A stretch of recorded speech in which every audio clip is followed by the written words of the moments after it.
All right, let's move on to our second in the design phase and our third section of the afternoon, design review. That's part of the overall design phase, but there have been two issues that the BCA has identified as potentially problematic with design review. One is that commissioning-related design reviews are being inconsistently performed and frequently miss the basic purpose and intent of a design review. And then the second one is clarification should be provided, as we were talking about, on the role of the commissioning authority in the design review process versus the role of the designer of record. And I think Mark just teed that up interestingly, and we'll turn it over to Severio to talk about it a little bit more. Thank you. Yeah. Mark actually made a great point. I think he read my notes beforehand. One of the nice things about being a commissioning provider is you get to provide insight on behalf of the owner, but you don't have the professional liability as far as putting a stamp on it. So you're giving suggestions and thoughts, but it's not you who's redesigning the system. And as Mark said, one of the things that is really important with the design review is to understand your role as a commissioning provider, in that it's not up to you to say why are you using this type of manufacturer over this type, or why are you going with steam instead of hot water. It's really to say, okay, I understand what the OPR is, I understand what the owner wants. Now I'm going to review the basis of design and the design documentation in such a way to ensure that it's being met. I'm not adding my flavor, I may make suggestions, but it's really not up to the commissioning provider to recommend major changes. Some of the other things that I like to say, it's important as a commissioning provider, whether you're a rookie or seasoned person looking at drawings, is to know once you get those drawings, they're going to be used by various different personnel. You're going to have construction managers looking at them, mechanical contractors, you're going to have vendors looking at them. So you almost need to keep in mind the big picture of what is the equipment supposed to do after it's been installed. Again, tying back to the OPR. One of the things I think is very beneficial and can help make a commissioning provider successful is understanding the type of test you're going to do on that piece of equipment. Understanding how you have to test it allows you to look at the design in such a way to think about, all right, well, where am I going to put my gauges? Where am I going to put my instrumentation? How am I going to access this? And then keep that in mind for the operators. Again, being closely involved with some of the union schools in the city, I always get to hear the horror stories from the operators of, well, they put it in, yeah, it works, but I have to cut a filter in half to get it around the pipe that they use to block the entranceway to the unit. So one of the key things to keep a design review successful is to understand the OPR, understand what the facility is supposed to be used for, who the maintenance staff is going, who the maintenance work is going to be turned on to, the staff's capabilities, right? Are you putting in some very robust, fancy control system, and it's in a school, and all they had was a janitor before that turned the building on by flipping a switch, and now has this, direct digital control system, and they want to know, how do I turn that thing off at night before I go home, right? So it's important to understand the players involved and what the owner wants. And then when you start looking at the designs, know where you stand. Sam made a great point of, looking at the designs at different phases. Are you looking at a schematic design set, a design set that maybe is only 25 or 50% of the way done? Or are you looking at construction documents, right? Maybe I don't need to focus in on a lot of detail if it's in schematic phase. We just need to know that there's going to be a air handler, 2 chillers, a boiler. But if it's construction set and it's going out to bid soon, well, I better not see any blanks anywhere. I should see all the ductwork connected to something at least. One of the other key aspects with the design review is understanding how the issues or findings are going to be addressed. And I think a lot of that stems out of the charrette, stems out of good communication, stems out of the commissioning plan, but I'm going to go through the drawings. I'm going to put together my list of questions, comments, findings, what have you.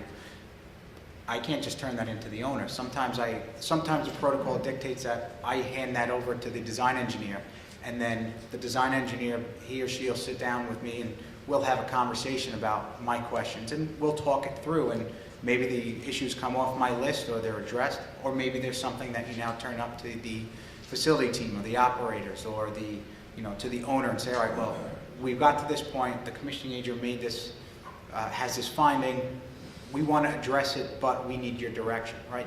You need to understand, while you're looking at the drawings, what's going to happen when you find something wrong? What's the protocol and the communication process? I like to also coordinate in such a way that anything that I identify, I share with all members of the team, because I might see something as an issue, but the chief engineer may say, no, that's not a problem, we'll get around it. Or the chief engineer may have been, unfortunately, burned in the past by a specific instance and says, you know what, I insist on this, and it's something I would have never thought of. I had a project recently where the chief engineer wanted a steel beam above his chiller, and I would have never looked for that. But the chief said, you know what, I know at some point in time, the next 20 years while I'm here, that compressor's going to fail. There's right now nothing above it to actually chain fall and get that piece of equipment off. And there's not enough room around it to bring in a mini hoist. Put a steel beam above and I can have something to attach to. Easy, quick fix, but you know what? You just involve the chief engineer in the design review process.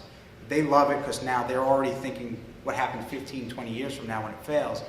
And it's an easy fix, better than having to put that in afterwards, or do it after the equipment's been installed. Some of the tips and tricks I would share with a rookie, something that I learned, and I'm kind of partial to the area. My start was actually commissioning on aircraft carriers, so being around here brings me back many memories. But when I was coming up, one of the things someone once told me was, if you like to color, commissioning's perfect for you. Because you take a set of drawings and you pick a color and you say, all right, this is my supply air temperature. And you color all the ductwork in. And then you take another color and you say, oh, this is my return. You take another color and you do chill water piping, etc. Not only do you go through the system in a detail that you're looking at every connection, but you see the interactions between the systems. You see abandoned ductwork, or ductwork that goes somewhere and then stops. You find diffusers that are connected to something that they shouldn't be. You find mistakes that you wouldn't see if you're just looking at a set of drawings in black and white. So even if I get them in CAD and they're in color, I still like to color them myself because it's a nice familiarization process for me. Plus I get to relive my kindergarten days of coloring in lines. The other nice thing about going through a set of drawings that way is you could start looking at the connected loads of systems. So if I go through a set of drawings and I start highlighting and I notice that I run out of yellow highlighter, but there's only one air handler and there's 17 distribution ductworks, well, I've already found a major issue, right? Do I know that there's a 500-ton chiller, but when I start adding up all the air handler coils, I find that they need 700 tons worth of cooling, right? Going through something in that level of detail, which is a great experience, I think, for a rookie or anyone new, because that's the best way to come up to speed. And now you have a set of drawings that you can go into the field with, depending if they're construction set. You can go into the field now and you can walk through a certain area and know when you look up that those uninsulated ductwork that's not connected or that piping is chill water, condenser water, whatever it may be. And it's a nice tool to have. And lastly, when I go through drawings like that and I see something that is a major issue or a major item that I would say, this is where, I call them sore spots, this is where you're going to get hurt when we actually go into construction, because if I'm looking at the drawings and I can't figure it out, then some tin knocker's not going to be able to figure this out. Well, once I know that, it helps me when I get into the construction phase, because guess where the first place I'm going to go to is? That sore spot that was on my drawing that we had, two email chains about, that's the first place I'm going to look, because that's most likely where the first issue I'm going to find is going to be. So that's my process with the design review, and I'd open up to my colleagues. Maybe they use different colors than I do. A lot of times I see projects getting into that coloring process, which is very a useful exercise, but they don't get into that process until the building's been lived in for a year and things are not working and you're trying to figure stuff out. That's the wrong time to be going through that process for the first time. You want to catch it beforehand. And maybe it's a design issue, maybe it's an installation issue, who knows, but if you've gone through that process during the CD phase, you hammer it all out right then, and it's just 10 times easier to to knock out, and there's a lot less angry phone calls at that point too. Is there a question?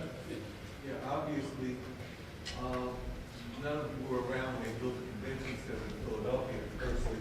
And secondly,